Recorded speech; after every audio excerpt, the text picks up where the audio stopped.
اعوذ باللہ من الشیطان الرجیم بسم اللہ الرحمن الرحیم ان الذين يؤذون الله ورسوله لعنهم الله في الدنيا والآخرة وأعد لهم عذابا مهينا. جو لوگ اللہ اور اس کے رسول کو تکلیف پہنچاتے ہیں ان کے اوپر اللہ کی لعنت ہے، دنیا میں بھی آخرت میں بھی، اور ان کے لیے رسوا کرنے والا عذاب تیار کر کے رکھا ہے. اب اللہ کے رسول کو تکلیف، ہمارے ذہن میں کیا ہے کہ جو گستاخی کرتے ہیں نا وہ اللہ کے رسول کو تکلیف پہنچاتے ہیں، یقیناً ہے وہ تو. لیکن دوسری بات بھی ہمیں سوچنی ہے کہ کیا نعوذ باللہ میری طرف سے کوئی تکلیف پہنچتی ہے میرے نبی کو؟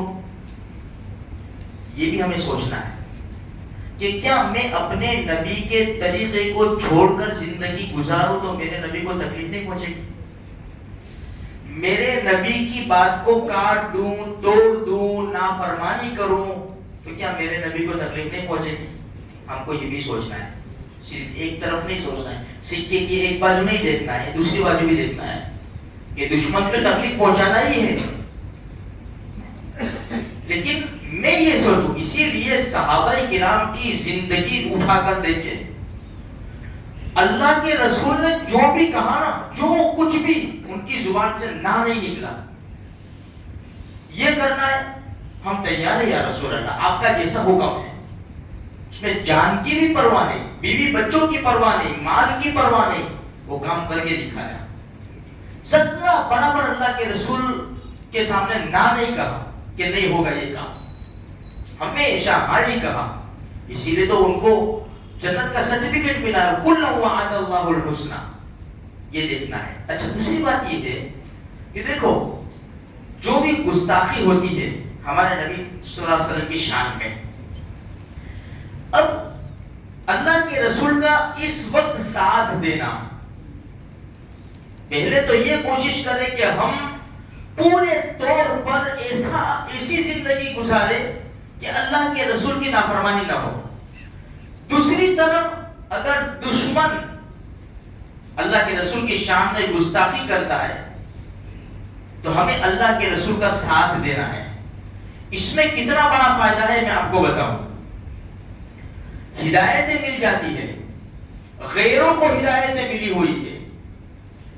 اللہ کے رسول صلی اللہ علیہ وسلم کوہ صفا پر سے جا رہے تھے اور ابو جہل بھی ادھر آ گیا. اللہ کے رسول کو اس نے بہت برا بھلا کہا، بہت برا بھلا کہا، بہت سخت سست کہا. عبداللہ ابن جدعان کی باندی یہ سب دیکھ رہی تھی. اللہ کے رسول تو ظاہری بات ہے کوئی جواب نہیں دیا اور اللہ کے رسول خاموشی کے ساتھ چلے گئے.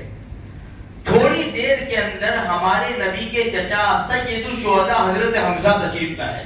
ابھی مسلمان نہیں ہوئے تھے، وہ شکار سے آ رہے تھے تیر کمان لے کر، اور ان کی عادت یہ تھی جب شکار سے واپس آتے تو سیدھے بیت اللہ میں جاتے. جب وہ وہاں سے ہی آئے کوہ صفا پہاڑی کے پاس سے ہی، تو عبداللہ ابن جدعان کی باندی نے دیکھ لیا کہ حمزہ آ رہے ہیں، ان کو روک لیا. کہا کہ اگر آپ آج دیکھ لیتے کہ ابو جہل نے آپ کے بھتیجے کو کیا کیا سخت سست کہا اور کتنی تکلیف پہنچائی، آج آپ دیکھ لیتے. بس اتنا سننا تھا کہ سیدھے جا رہے تھے، حرم میں وہی گئے. بیٹھے ہوئے تھے بڑے بڑے سردار، ابو جہل بھی وہیں بیٹھا ہوا تھا. سیدھی کمان نکالی اور ابو جہل کے سر پر دے ماری، پھاڑ دیا اس کا سر.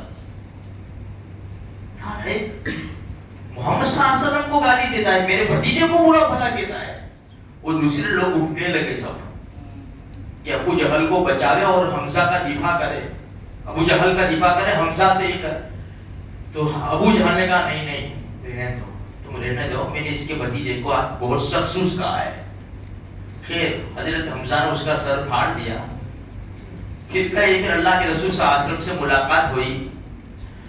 اچھا حضرت حمزہ کا بول کر آئے تھے کہ یاد رکھ میں اپنے بھتیجے کے دین پر ہوں. ابھی مسلمان نہیں ہوئے تھے لیکن وہاں بول کر آئے تھے. جب چلے گئے گھر پہ تو پوری رات شیطان نے بہکایا کہ حمزہ کیا کر رہا ہے، تو بہت بڑا آدمی ہے قریش کا، بڑے سرداروں میں سے ہے. اگر تو ایمان لے آیا تو چھوٹا ہو جائے گا, تجھے کوئی پوچھنے والا نہیں ہوگا. یہ بات بہکاتا رہا. سیدھے صبح حضرت حمزہ رضی اللہ تعالیٰ عنہ اللہ کے رسول کے پاس, روایت میں یہ بھی ہے کہ اسی وقت اللہ کے رسول حضرت حمزہ کے پاس تشریف لے گئے. اور ایک قول یہ بھی ہے, اللہ کے رسول صلی اللہ علیہ وسلم سے بات چیت ہوئی. اللہ کے رسول صلی اللہ علیہ وسلم سے پوری دل کی کیفیت حضرت حمزہ نے بتا دی. ہمارے نبی نے بہت اچھے انداز سے حضرت حمزہ کو سمجھایا, وہی کلمہ پڑھا. وہی پھر یوں کہا حضرت حمزہ رضی اللہ تعالیٰ عنہ نے, جو ہمارے لیے ہے, محمد اے میرے بھتیجے, جو دین تم لے کر آئے ہو نا, کھلم کھلا بڑے زور و شور سے اس کو پھیلاؤ, اس کی تبلیغ کرو, میں تمہارے ساتھ ہوں. دنیا کی بڑی سے بڑی دولت اگر مجھے دی جائے نا اب, تو پھر بھی میں تمہارا لایا ہوا دین, جس کے اوپر میں ایمان لایا ہوں, میں نہیں پھروں گا. یہ اب بھی مسلمان ہوئے, اب بھی, اور ان کا ایمان کتنا مضبوط ہو گیا دیکھو تو صحیح. ہم 20 سال سے, 40 سال سے, 50 سال سے, 60 سال سے مسلمان ہیں, لیکن ابھی ہمارا ایمان اتنا مضبوط نہیں ہوا جتنا 60 سیکنڈ میں ہو گیا ان کا. اس لیے میرے بھائیوں, ہمیں فکر کرنی ہے.